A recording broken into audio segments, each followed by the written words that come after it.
हर बार ऐसा ही है ना, मन इधर-उधर भागता ही रहता है। बस भागता है, इधर से उधर, इधर से उधर। लाइक अभी हम इस मोमेंट में बैठे हैं, लेकिन बैक ऑफ द माइंड हज़ार चीज़ें चल रही होंगी, इधर से उधर माइंड हमारा कुछ ना कुछ सोच रहा होगा। और उस मोमेंट पर हम हमेशा यही सोचते हैं कि आखिर कैसे इस माइंड को कंट्रोल करें, मन पर काबू कैसे पाएँ?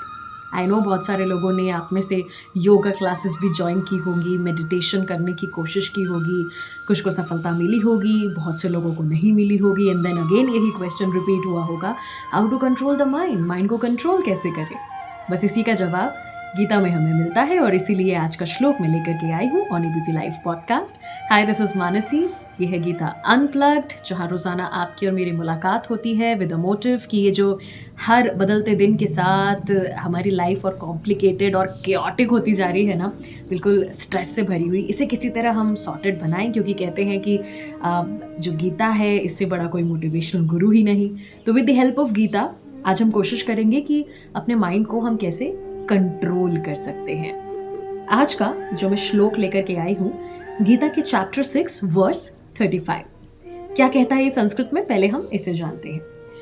श्री भगवान उवाच असंशयम महाबाहो मनो दुर्निग्रहम चलम अभ्यासेन तु कौन्तेय वैराग्येण च गृह्यते।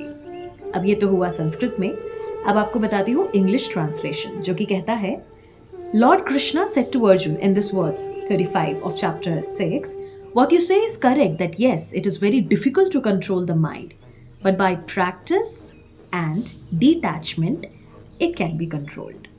अब हिंदी में मतलब समझते हैं। ये जो वर्स 35 है, इससे पहले वाला श्लोक जो है चैप्टर 6 का वर्स 34, इसमें एक्चुअली अर्जुन श्री कृष्ण से सवाल करते हैं कि मन ये स्टेबल नहीं है, ये हवा से भी तेज़ भागता है, इसे कंट्रोल कैसे करें? सबसे बड़ी प्रॉब्लम तो ये माइंड है, ये मन है। और श्री कृष्ण इसका जवाब इस वर्स 35 में देते हैं ऑफ चैप्टर 6 इन गीता, और कहते हैं कि अर्जुन, तुम जो कह रहे हो वो बिल्कुल सही है। मन को काबू करना बेहद मुश्किल है, it is very difficult to control the mind, लेकिन आप कर सकते हैं, इम्पॉसिबल नहीं है। और वो अर्जुन से यही कहते हैं कि तुम तो महावीरों को, महा से महायोद्धा जो कहलाते हैं, उनको हरा चुके हो, तो तुम एक मन को नहीं हरा सकते। अब कैसे हराना है ये उन्होंने इस श्लोक में बताया। उसके सिर्फ दो ही तरीके हैं मन को हराने के, एक है वैराग्य और दूसरा अभ्यास। वैराग्य क्या है ये भी जानिए, श्री कृष्ण बताते हैं। वैराग्य मीन्स डिटैचमेंट। मन जिन चीज़ों से अटैच होना होता है ना, वो उन्हीं की तरफ भागता है, ये नेचुरल टेंडेंसी है माइंड की।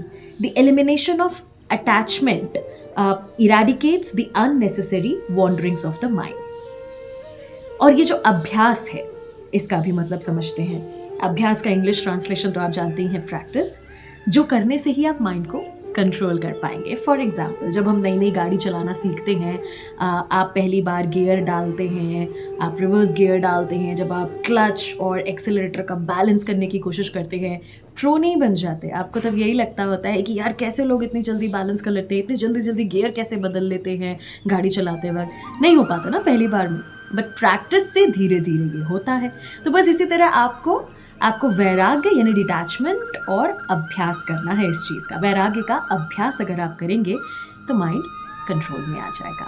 कोशिश तो एटलीस्ट कर ही सकते हैं, क्योंकि गीता आप 1000 बार भी क्यों ना पढ़ लें, जब तक आप इसे अमल नहीं करेंगे, जब तक आप इसे अप्लाई नहीं करेंगे, तब तक लाइफ आपकी सॉर्ट होना बिल्कुल भी शुरू नहीं होगी। आज के गीता अनप्लग्ड में इतना ही। मिलेंगे कल एक बार फिर से गीता के एक नए श्लोक के साथ। मीनिंग बताऊंगी in Hindi and English of the Sanskrit verse of Gita, और आपकी और हमारी लाइफ को बनाएंगे कॉम्प्लिकेशन फ्री, स्ट्रेस फ्री और थोड़ा सॉर्टेड। मैं मानसी हूँ आपके साथ। ये है गीता अनप्लग्ड।